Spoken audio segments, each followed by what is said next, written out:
Япончик. Ты его видел? Он должен быть здесь. Секция Б. Пошли.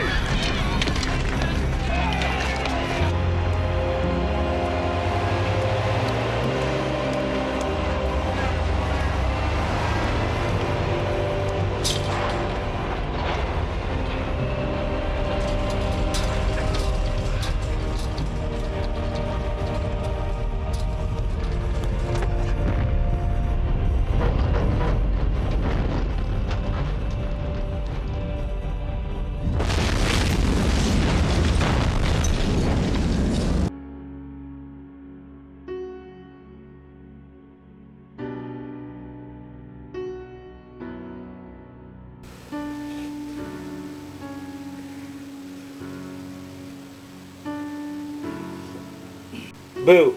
Gotcha, Frank. Yeah, hey, we're here.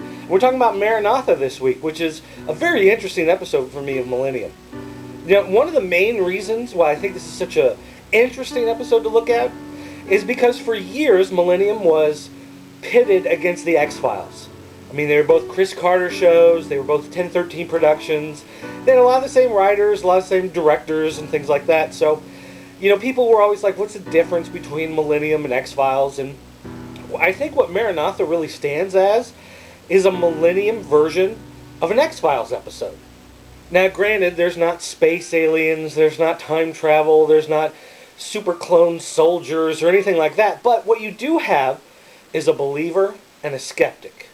You've got an ancient legend, which could mean something fantastic, and you've got kind of this scientific, rational explanation that could kind of explain away some of the fantastic things that are happening.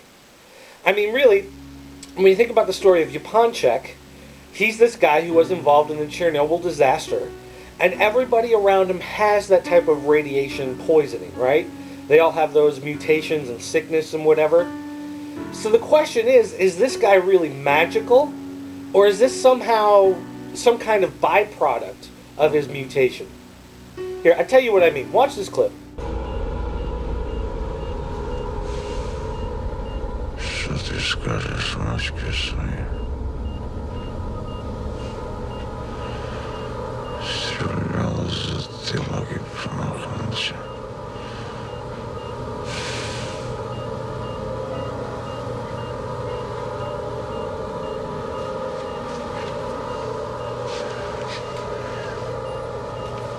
Знал, что следил за мной.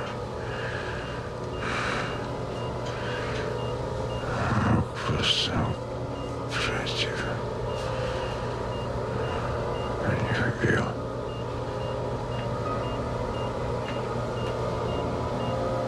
Жизнь подарил мою.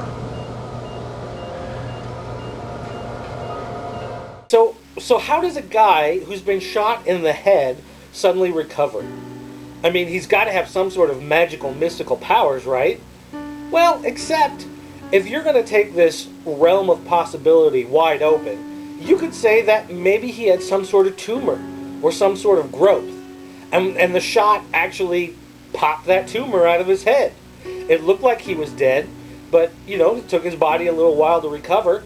And because of the gunshot clearing him out, now he can continue to live a happy, normal life, being this incredibly brutal Russian mobster hitman guy.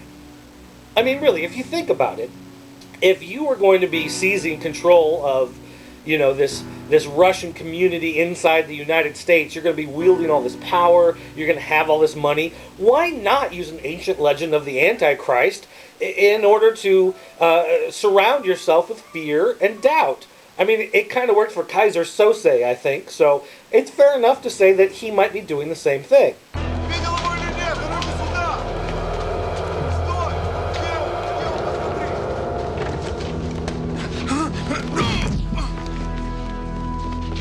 Где он? Где он? А, где он? Что? Who's Yaponchek? Who's Yaponchek? At the same time, however, you have to keep in mind that this is Millennium. Fantastic things happen. The realm of the supernatural is real.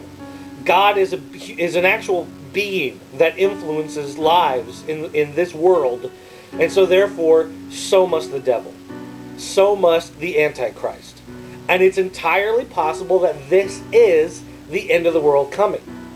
But see, here's one of the things I love about this episode, is because even if this is the end of the world, even if this is the Antichrist, even if this is the book of Revelations coming true, all that means is that you're looking at the second coming of Christ and the rebirth of heaven on earth. So, as dark and as evil and as gory and horrible in many ways that this episode is, there's this great revelation, if you will, of Revelations that says, yes, terrible things are going to happen, but then there's something greater around the corner. Are you familiar with Revelation chapter 8, verse 10? John talking about the apocalypse. Bright star falling, brilliant like a torch. The name of the star was Wormwood. 1/3 of the waters became wormwood, and many men died because the water was made bitter. Chernobyl is Ukrainian for wormwood. Now, I'm not going to say that this is one of my favorite episodes. I'm not going to say this is in my top 10 list or anything like that. It's a solid episode. It's well done. It's really enjoyable. It's really interesting. And it's got a lot of gore. And I like that. I mean, there are guys taking shotgun blasts to the face. That's freaking awesome. They're chopping fingers off. There's blood splatters everywhere. It's great. I love it. But, again, it's not one of my personal favorites of all time. I could understand why someone might say, yeah, that's one of my top 10, and that's fine. But, really, when you think about Millennium as a whole, 80% of the episodes, 90% of the episodes are episodes I really like.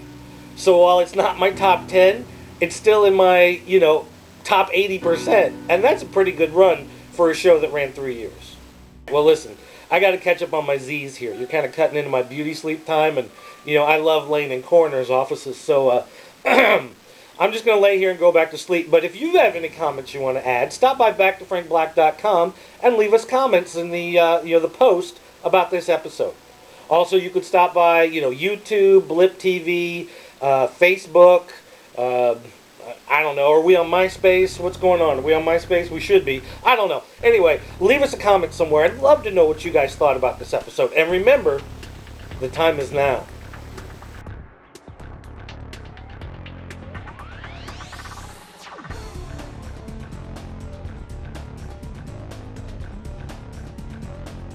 Time is now for my nap.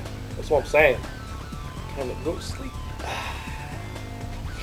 Can you turn it down? It's a little warm in here. I need a little chillier. Yeah.